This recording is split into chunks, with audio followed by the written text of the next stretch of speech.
जाहिर सी बात है कि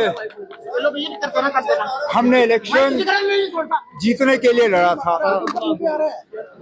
लेकिन बड़गाम के लोगों को कुछ और ही चाहिए था। हम बड़गाम की तरक्की चाहते थे, हम बड़गाम के लोगों की बेहतरी चाहते थे। हम चाहते थे कि अगले 4 साल उनका एक करीबी रिश्ता जो है वो हुकूमत के साथ बना रहे, लेकिन बड़गाम के लोग कुछ और चाहते थे। अब हम अपनी जगह इस नतीजे को एनालाइज करेंगे, कहाँ पे खामियां रहीं, कहाँ पे दुरुस्त करने की जरूरत है। अगर कहीं पे ऑर्गेनाइजेशनली नेशनल कॉन्फ्रेंस में कुछ चेंजेस लाने की जरूरत है, उन पे सोचा जा सकता है। अगर कहीं पे हुकूमत में कुछ बदलाव लाने की जरूरत है, उसमें भी हम एक एक्सरसाइज कर लेंगे। लेकिन नतीजा आज ही निकला है, इसमें जल्दबाजी में नुकसान ही होगा। मैं अब श्रीनगर नेशनल कॉन्फ्रेंस के सदर जनाब फारूक साहब से बात करके उनसे गुजारिश करूंगा कि आने वाले दिनों में वो तंजीम की वर्किंग कमेटी की मीटिंग बुलाएं। हम बैठ के तफसीलन न सिर्फ बड़गाम बल्कि नगरोटा के हवाले से भी बात करेंगे, और उसके बाद जो फैसले लेने होंगे वो फैसले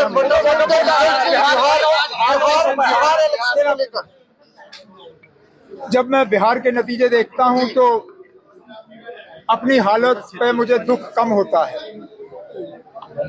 क्योंकि मुझे पहले ही मालूम था कि ये बड़गाम का इलेक्शन हमारे लिए आसान नहीं होगा। बड़गाम के कुछ अपने ही अलग हालात हैं। एक ऐसा तबका है, काफी बड़ा तबका वोटरों का, जो मुद्दों पे वोट नहीं देते। बड़गाम में सिर्फ काम देख के वोट नहीं होता। बड़गाम में एक बहुत बड़ा तबका वोटरों का ऐसा है जो फर्जों के पीछे चल के वोट देते हैं। तो मुझे पहले से ही मालूम था कि जिस तरह के हालात बन रहे हैं, बड़गाम हमारे लिए आसान नहीं होगा। लेकिन जब मैं बिहार का हाल देखता हूँ और मैं ये देखता हूँ कि ये वो बिहार है जहाँ वोट चोरी के नाम पे जब यात्रा चली, तो उस यात्रा में काफी संख्या में लोग जो हैं उस यात्रा के साथ जुड़े। उस यात्रा के बाद कांग्रेस को लगा कि उन्हें ढेर सारी सीटें जो हैं उनमें कामयाबी मिलेगी। उसी यात्रा के बुनियाद पे शायद सीट शेयरिंग और ज्यादा मुश्किल हुआ। लेकिन जब हम नतीजे देखते हैं तो बजाय ये कि एंटी इनकम्बेंसी का नीतीश कुमार जो है वो शिकार हो, उन्होंने एंटी इनकम्बेंसी को इनकम्बेंसी में तब्दील करके हुकूमत का फायदा लेके, अब कहते हैं कि 10वीं बार जीता है, 10वीं बार मुख्यमंत्री बनेंगे। ये अपने आप में कोई मामूली बात नहीं है, और अच्छा होगा अगर कुछ बाकी रियासतें भी सीखें कि आखिरकार उन्होंने क्या किया वोटरों के लिए, जो कि दूसरी जगहों में किया जा सकता है।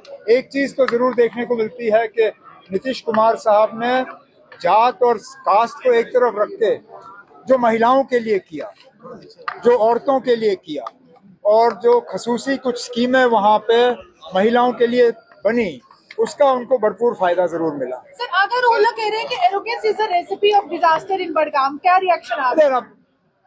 मुझे उन पे कुछ नहीं कहना है। लेकिन क्या वो फैक्टर नुकसानदायक रहा? नहीं, अगर नुकसानदायक नहीं रहा होता, देखिए इतना मैं जरूर कहूंगा कि अंग्रेजी में एक कहावत है, you cut your nose to spite your face. Ruhullah ने मुझे एक पैगाम पहुंचाने के लिए क्या किया क्या नहीं किया वो एक बात, लेकिन सियासी तौर खुद तो उन्होंने खुदकुशी की। सर क्या, लेकिन सुने ना, क्योंकि जो शख्स वहां से जीता है वो कभी रूहुल्ला को वहां दोबारा उठने नहीं देगा। मैं दोबारा उठ जाऊंगा, रूहुल्ला कभी दोबारा बड़गाम में उठ पाएगा या नहीं, ये तो सिर्फ रूहुल्ला तय कर सकता है। लेकिन चलिए, जो हुआ सो हुआ, अब तंजीम को करना होगा वो हम कर लेंगे। आज घर उड़ाया गया,